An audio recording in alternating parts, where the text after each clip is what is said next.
pas pareil.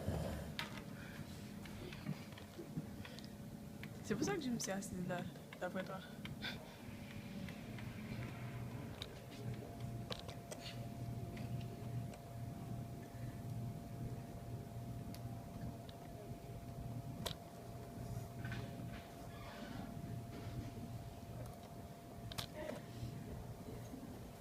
Oh wow, c'est long. On dirait qu'il y a un gros silence là quand tout le monde voit la caméra. Ils ont peur. Ça passe, c'est long.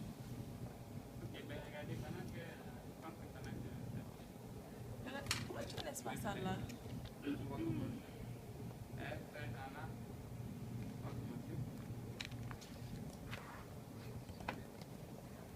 Un volontiers ou un volontiers, une volontiers.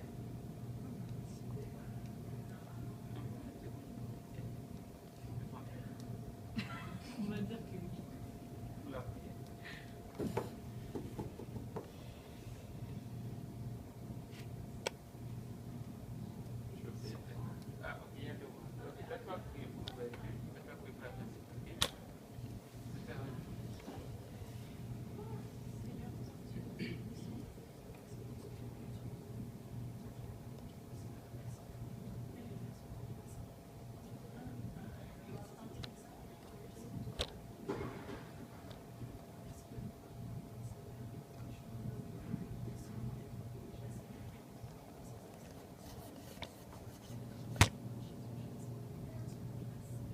Amen. Nom de Jésus. Est-ce que tout le monde peut dire au nom de Jésus? Au nom de Jésus. Alors, bienvenue à notre étude explorant la parole de Dieu de l'Université de Montréal. Ceux qui sont là pour la première fois, je vous explique un peu rapidement comment ça se passe. C'est explorant la parole de Dieu. C'est une étude qui est faite basée juste sur la Bible. Et le manuel pour ça, c'est vraiment là, c'est juste le fait de la Bible.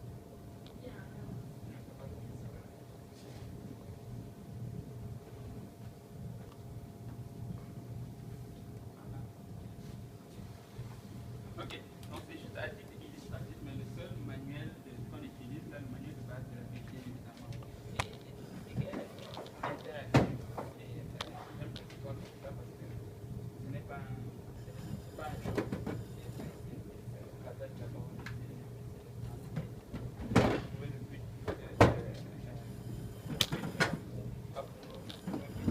Amen. Donc, je suis toujours ouvert à toutes sortes de questions. Dans le contexte, dans le quoi, ou même hors contexte. Et bien évidemment, je vais essayer de répondre. Je vais mettre la parole. Et dans une fois que ce n'est pas la réponse, c'est une réponse. Et on va regarder la réponse.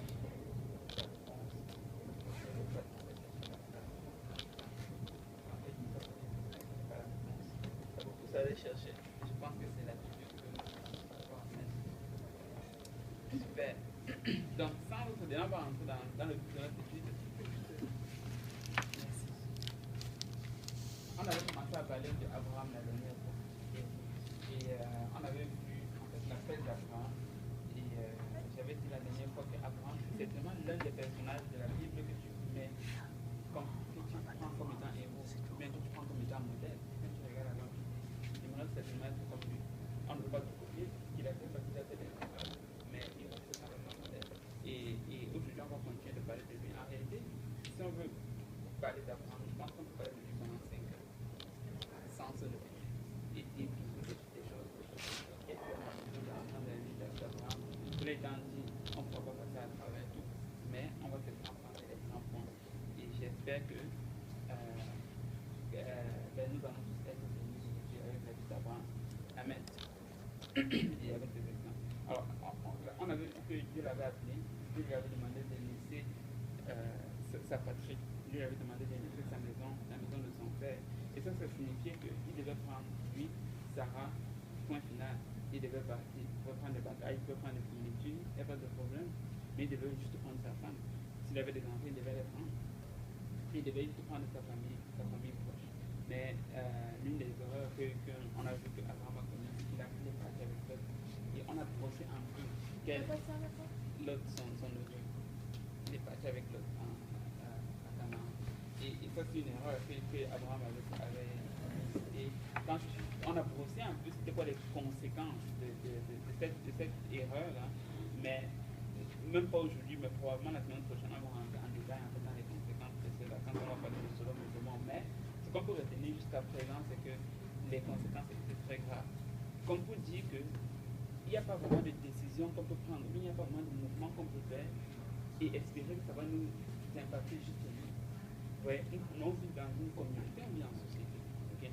Il y a personne entre nous qui vit dans un coin retiré et que tout ce qu'il fait, ça le regarde publiquement. On vit en société et l'action, peu importe l'action que vous et moi nous allons poser, la plupart du temps, peu importe combien l'action peut être petite, elle va avoir un impact sur notre voisin. Et même des fois à notre insu. Et c'est là que des fois on se fait avoir. On pense que c'est parce qu'on n'a pas de feedback, mais de retour de notre voisin, que tout est correct. Non, c'est tu peux blesser quelqu'un sans qu'il a quitter l'église. Quelqu'un peut quitter l'église à cause de toi sans qu'elle te le dise. Tu vois? Peut-être que si moi je fais une certaine chose, là la seule séquence, tu vas voir, ça va dire ah waouh, sans pour faire, ça va dire que moi aussi je le fais. Et puis elle va faire, puis elle va se faire frapper. Tu vois? Mais c'est un peu obligé qu'elle vienne me dire et j'ai été frappé à cause que j'étais copié l'antenne du domaine. Voyez-vous? Donc même des fois quand on ne le sait pas, on a un impact sur nos frères et sœurs. Donc tout ça pour dire que nous devons veiller sur notre image, nous devons veiller sur nos actions chaque moment de nos jours, même dans les petits détails. Quelqu'un d'autre aurait pu dire aller avec l'autre, c'est pas une grosse affaire. C'est comme son enfant, on a vu ça la dernière fois. L'autre était vraiment comme l'enfant d'Abraham, c'était son neveu, mais il était vraiment considéré comme son fils. Mais c'était une erreur, pareil. Et nous devons vraiment prendre la peine de prier et de chercher la face de Dieu avant de prendre peu importe n'importe quelle décision parce que ça peut avoir des conséquences. Bon, aujourd'hui, on va continuer de parler d'Abraham, on va voir d'autres choses, j'espère, beaucoup plus intéressantes. Amen. Ok, on va aller dans Genèse 13. Pendant que vous ouvrez à Genèse 13, je vais juste rappeler un peu ce qui est arrivé dans Genèse 12. Abraham, quand la famine avait frappé là où Dieu l'avait appelé, il est parti où? Il est parti en Égypte. Tu me suis, c'est un peu fort. C'est qu'il y a de la base de vie. Tu m'as l'air un peu très éloigné là.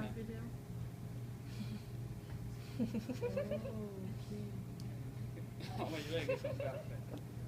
Donc, c'est ça. Et on voit que dans le chapitre 12, Dieu appelle Abraham et il lui dit va dans ce pays-là. Et dans ce pays-là, il y a beaucoup de bénédictions, il y a beaucoup de biens. Et je vais pourvoir tes besoins. Et tu seras béni. Toute la surface de la terre sera bénie en toi. Ceux qui te béniront seront bénis. Ceux qui te maudiront seront bénis. Tu seras même une source de bénédiction. Voyez-vous à quel point Dieu va? Maudit. Ah, ok. Et il dit tu seras même une source de bénédiction. En fait, il y a beaucoup de bénédictions, beaucoup de promesses que Dieu donnait à Abraham. Mais bizarrement, quand il arrive là-bas, à Canaan, il a commencé à bâtir ses hôtels. Mais il a rencontré un obstacle, c'était la famine. Et il a dit non, oui, je prends mes quelques messages que je m'en vais en Égypte. Donc il a porté ses affaires et il allait en Égypte. Et ça, c'est une des outils. Et ça, c'est dans le même chapitre. C'est Abraham maintenant considéré Dieu comme étant le père de la foi parce qu'il a fait preuve de foi. Quand Dieu lui demande de quitter son pays et d'aller dans un endroit qu'il ne connaît pas, et il se lève, il ne vit pas sans savoir où il va, ça montre sa foi. Mais quand il arrive là, ça c'est une autre épreuve, mais on dirait qu'il échoue à cette épreuve. Et c'est comme ça que la vie va être cette épreuve. Elles vont souvent être de plus en plus, plus le temps va passer, plus les épreuves vont être coriaces. Ça c'est une bonne nouvelle.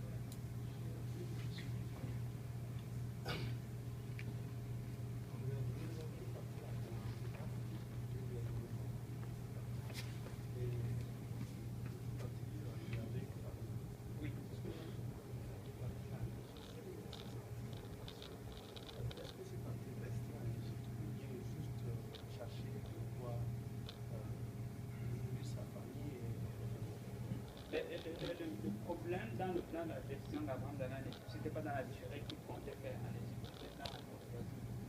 Et la motivation, c'était qu'il y avait la famille. problème avec ça, c'est que ben, il a quitté le lieu là où Dieu l'a pris pour aller dans un autre lieu, supposant que ben, là où Dieu l'a pris, il n'y a pas suffisamment de provision. Mais c'est là le problème, c'est que une fois qu'on prétend que là où Dieu va nous appeler, il ne va pas nous bénir. Et il avait dit aussi à Abraham qu'il allait le bénir à Canaan. Il va dire, je vais te faire un pays pour le lait et le miel, mais je vais te bénir dans ce pays. Et tu auras même des esclaves dans ce pays.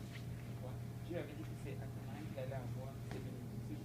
Et s'il sort de Canaan pour aller ailleurs, ça veut dire quelque part, il a tout été. De toute façon, dans le chapitre 13, les versets, on dit qu'il est parti avec sa femme et que ce qui lui appartenait, donc il est revenu une fois l'emploi que Dieu lui avait donné, puis il quittait parce qu'il ne payait pas et tout, donc il partait définitivement. Mais Pas définitivement, mais voilà, moi, une question, parce que le fait de partir, c'est pour ça que je demandais c'est quoi son intention.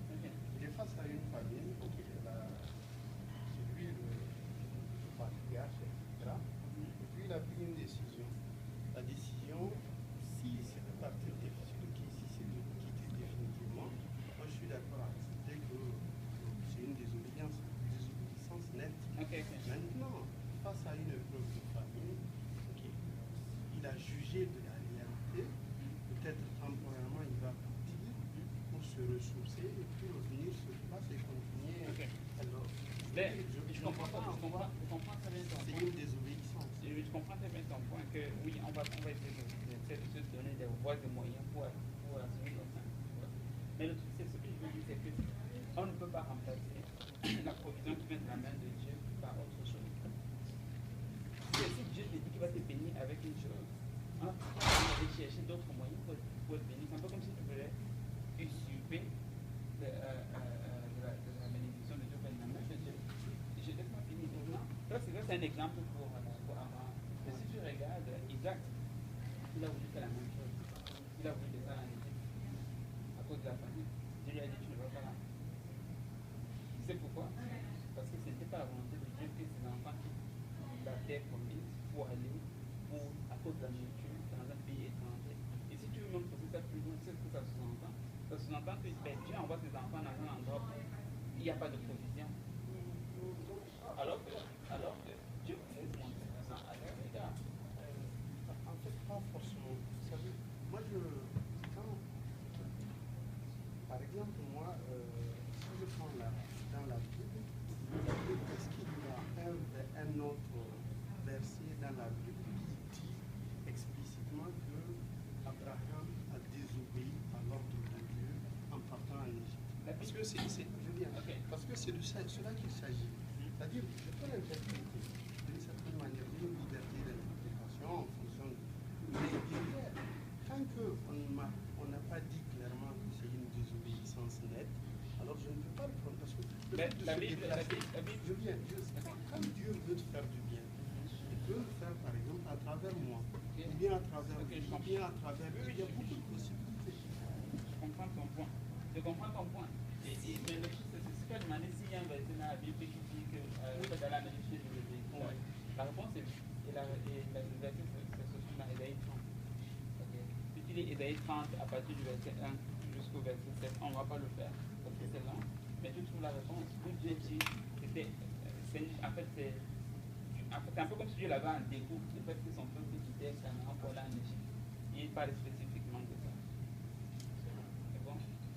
Donc c'est Ésaïe 30 à partir du verset 1 jusqu'à la suite. Et là même encore, j'utilise des paroles très douces, mais quand tu lis Ésaïe 30, tu vas voir que tu n'étais vraiment pas content. Même pas possible.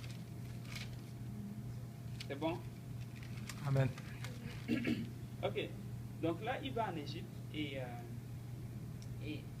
la Bible nous dit que quand il allait là-bas, il est revenu avec des serviteurs, il est revenu avec des servants, il est revenu avec des biens, mais il est revenu avec des servants.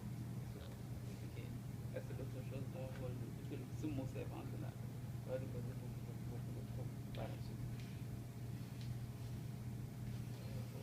Chaque fois qu'il parle de quelque chose de féminin, la tête, on va me tuer. C'est pas moi, hein. On va le voir, c'est la Bible, c'est pas moi. Ok? Genèse 13, partie du verset 1. Elle est déjà prête à chuter là pour la lecture. Abraham